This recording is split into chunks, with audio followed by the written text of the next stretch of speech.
When the goodness of God seems like it's passed you by, life seems hard to cope. Disappointment, mistakes will come and challenge your faith, and every day will seem like there's no hope. But with Jesus on your side, things will get better. With Jesus on your side, things will get better. So never give up, never give in. He's always on time.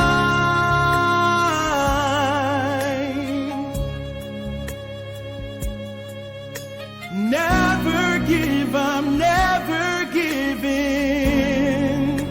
The Lord is on your side.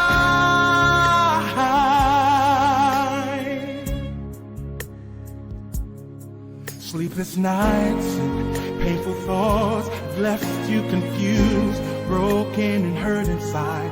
Unanswered prayers and no one cares have made you feel all alone. With Jesus on your side, things will get better. But with Jesus on your side, things will get better.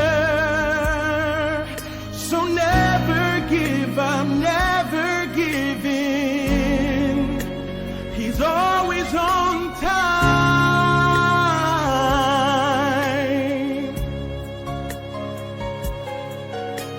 Never give up, never give in.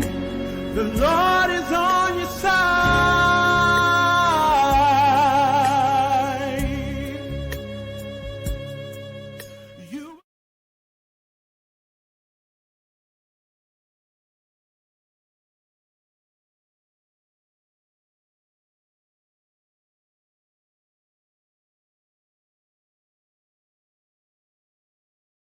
You onto our website at igbatt.com, and then once you get there, there's a link and you can go to our new page. We're kind of doing some updates, which, you know, it's still in the works, a work in progress, but we're excited about it. So again, this is It's Getting Better All the Time Mental Health Outreach. For those who don't know us, we provide information and support while encouraging hope and faith. Myself, and along with other team of advocates. We are a faith-based organization. We believe in Jesus Christ and Him crucified. We believe that He rose from the dead. We believe that He is here to save, heals, and delivers. And we also believe in the Word of God. We believe that Jesus Christ, the Holy Spirit, will heal and how He chooses to. He will deliver how He chooses to. And it is our job to yield to Him in the way He takes us, not the way we feel that we should go or how things should go. Again, this is It's Getting Better All the Time Mental Health Outreach, providing information and support while encouraging hope and faith. Please log on to our website at www.igbatt.com. You can email us at igbatt1@AOL.com, or go to our website at igbatt.com and hit the link and send us a message. Today, I really wanted to talk specifically to people who either you're been diagnosed with a severe and persistent mental illness, or you are a loved one or a family member of someone with a severe and persistent mental illness. Really want to talk to those two people, you two people today in particular. Of course, this is for anybody, but really particular to these two groups of people. What is a severe and persistent mental illness? Of course, everyone will say, every disease is severe and persistent. But the term severe and persistent mental illness or severe mental illness is actually a term developed by the federal government, and it actually speaks to a certain group of illnesses that are so severe and so persistent that they are long-lasting. They take up all aspects of an individual's life. They tend to not to be sporadic. They tend to, many times start when a person is younger, and then it stays with them all their lives. Sometimes a person might be better, sometimes it might be worse. It comes in episodes. Some people may have to take medications the rest of their lives. Some people may not. Medications may change over time. But when you're talking about severe and persistent mental illnesses, we're talking those illnesses that are so severe that they impact all aspects of an individual's life. What does that mean? In school, you may have challenges in school. You may have challenges in relationships. You may have challenges, just wherever you are. So again, we're talking about severe and persistent mental illnesses. To include, what do those include? The definitions or the diagnosis included in that definition may vary from state to state, but one of the ones that are in all of them, we're talking about schizophrenia. Okay, we're talking bipolar, and when we talked before earlier in some of the earlier broadcasts, we talked about the term psychosis, being psychotic. What does that mean? When a person is psychotic or having a psychosis, that means they're out of touch with reality. That's what that means. Psychosis, you're psychotic, you're out of touch with reality. There are several diseases in which a person can be out of touch with reality, or they can be psychotic. The symptoms of several diseases can be psychosis, schizophrenia, bipolar, severe persistent, severe depression, for example. A person can have that psychotic, can be out of touch with reality. So again, psychosis itself is not necessarily this psychotic disorder, but psychosis itself doesn't necessarily mean that the person has schizophrenia or bipolar or anything like that. It can be. So you have psychosis. Let me back up. So the term psychosis, when you hear people on the newscasters saying this person was psychotic, that means they were out of touch with reality. And there could be several reasons or diseases that could contribute to a person being out of touch with reality. Schizophrenia is one of them. Bipolar is one of them. Substance abuse is one of them. So there's a couple of diseases in which that could happen, right? So when you talk about schizophrenia itself is a separate category. It's a diagnosis, right? Schizophrenia, bipolar, severe depression, all of these things when you talk about severe and persistent mental illness. Today I wanted to share a word, persistence. Our word for today is persistence. And I'm taking this from the dictionary online. Firm or obstinate, Oxford Dictionaries, give them their credit. Firm or obstinate continuance in a course of action in spite of difficulty or opposition. Firm or obstinate continuance in a course of action in spite of difficulty or opposition. Okay? It is the action or fact of persisting. The quality or state of being persistent. Okay?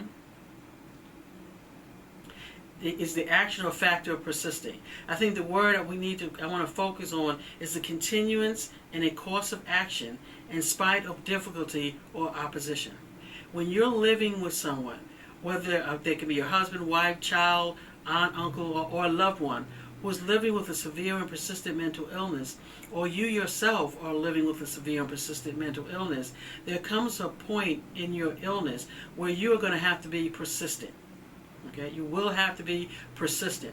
And even in your persistence, you may not get the outcome that you expect. Just recently, a friend of mine, her son, who was diagnosed with schizophrenia, recently killed himself. He jumped out of a window. And it was really devastating for all of us. But when you look at, and I wish I brought the obituary because I wanted to read it, but this was a young man jumped out of the window. He had been psychotic, out of touch with reality for a while. Okay, now this is why you have to be persistent. You have to be persistent because there is one of the hallmarks or one of the symptoms of a severe and persistent mental illness is that a person doesn't know that they're necessarily sick. Right? They don't necessarily know that they're out of touch with reality in that moment, because in that moment, whatever they're going through is real for them at that moment. So when you talk about one of the symptoms of psychosis or one of the symptoms of a person having schizophrenia, say for example, untreated schizophrenia, is auditory hallucinations. It could be auditory hallucinations or visual hallucinations. Let's just say hallucinations, delusions. Okay? Delusions have to do with the way a person thinks. I always tell people to think about it like this. When you try to figure out what a delusion is, think of the word D-M-I-N-D, mind, just D goes together. Just you attribute it that way. So a delusion, a person have a lot of different types of delusions. Delusion has to do with the way a person thinks, right? I think that I'm married to the president. I think that I am the Queen of England. I think that people are out to get me. I think that, I live a certain place, right? So that has to do with the mind, delusions. When you talk about hallucinations have to do with the senses. And there are 5 senses, right? So hallucinations can impact any of those senses, right? A person can have an auditory hallucination where you hear things. You can feel like somebody's crawling on you. You can have tactile. You can have a smell. So when you're talking about psychosis, one of the hallmarks or the symptom of psychosis is an auditory hallucinations or delusions, not necessarily auditory, even though auditories tend to be more common, but hallucinations or delusions, right? So when a person is in the midst of their psychosis, whatever the cause of the psychosis, whether it was because of schizophrenia, whether because of a drug that they took, or bipolar, whatever it is, or even a disease, okay? At that moment, they're out of touch with reality. They are not reasoning with you. They're not seeing things the way you see things, right? And so think about it. If I think that people are out to get me, or if I think that I really have an urgent message for the president and I must go to tell him this, no one is going to stop me, because in my mind I must go tell the president this particular message. No one is going to stop me. So you trying to reason with me in the midst of my psychosis is not going to help any of us, because it's not going to work, because I'm not going to believe you. I'm going to know I need to talk to the president because I have a message for him, right? So when you're looking at untreated mental illnesses, so when you talk about untreated mental illnesses, because mental illnesses are treatable with the right medications, with the right treatment. These illnesses, just like any other disease, can be treated. It can be treated to the point where a person may not have any symptoms, or little symptoms, or sporadic symptoms, or they might have cycles, or they may live with them the rest of their lives, but it'll be manageable. Well, a lot of times when people tell me when it comes to taking their medications, for example, they'll say that the voices may be like at a murmur or like at a whisper, or they come and go, particularly when a person is under stress. So anyway, but persistence. Now I want to stay with that particular word for a minute. We have to be persistent, because when you're dealing with someone who in the middle of their psychosis or psychotic episode, part of the symptoms of being psychotic, or one of the symptoms, is not necessarily thinking that you're sick. It's not about being stubborn. It's not about the person just doesn't, see it your way. They really don't believe it. And there's a word that I'm going to share that I can never pronounce it, but I'm going to share it as it goes on, because there's actually a term for it when a person doesn't feel that they need to take their medications. If you go on my website, igbatt.com, you should be able to find it, a whole article there. But so again, they don't believe that they need to take medication. That's when you, as the loved one, as the friend, as a concerned citizen, or whatever the case is, when you're going to have to step in and help. I always say it like this: if a person was bleeding on the street, your loved one was bleeding on the street, you just walk away, unless it was if it was in fact a loved one, somebody that you really loved. You wouldn't really just walk away, right? You would kind of I wanted to look at something real, share with you. You wouldn't just walk away. You would do something about it. So what happens is, when a person's in a psychotic episode, sometimes we just walk away. We think the person is reasoning the way we're reasoning. Oh, well, if they wanted treatment, they'll get treatment. They're not bothering anybody. So we walk past our family and friends. We're not persistent until things get really bad. And you've heard me say over and over again that if your loved one requires police involvement, then the system has failed. Right? I've said this over and over again, and I certainly believe that, because what you're saying is that things have gotten so bad that no one has not paid any attention, that this person has not been in treatment, something failed, something didn't go right, that the police are the first responders. The police should not have to come to respond to a crisis, a psychiatric emergency. Right? Especially when you're talking about a person who's been diagnosed with an illness for a long period of time. It's just like if you had what do you call it, hypertension, or what is it, diabetes. You know you have diabetes. You have to manage your symptoms. You have to take, I see some people have juice and some people have peppermints, whatever it is that you have to have, and you have to take your medications on a regular basis. You manage it. Well, just like you manage your diabetes, you have to manage your mental health symptoms. If you have diabetes and the paramedics have to show up to your house, they're usually showing up because maybe you didn't take your medication on time, or you didn't eat when you were supposed to. It's something that went wrong, or maybe you might need a medication adjustment. It's the same thing there when you're talking about when a person with a mental illness. Before a person has a psychotic episode, unless you're talking about maybe something related to substance where it was immediate or something like that. But before a person has a psychotic episode or a person has a relapse, there's a period of time. There are signs and symptoms that indicate that this person was going towards a relapse. So the question was, were we persistent? What did we do? So we have to be persistent. So going back to my friend and her son, a sweet kid, just a sweet kid, it is 24. With him, it was one of these things where he didn't necessarily feel like he needed help. He didn't necessarily feel like he was sick. And the further he got into his psychosis, the more and more he believed that. And it was hard. It was hard to get him into treatment. His mother had to be persistent, right? Had to take him, had to make the phone calls, had to do things even when he didn't feel like it. Now, there are a lot of things that's right without the mental health system in America, but there are a lot of things that could be better. I'm not going to say that could be wrong, but there's a lot of things that's wrong that could be better. Let me say that.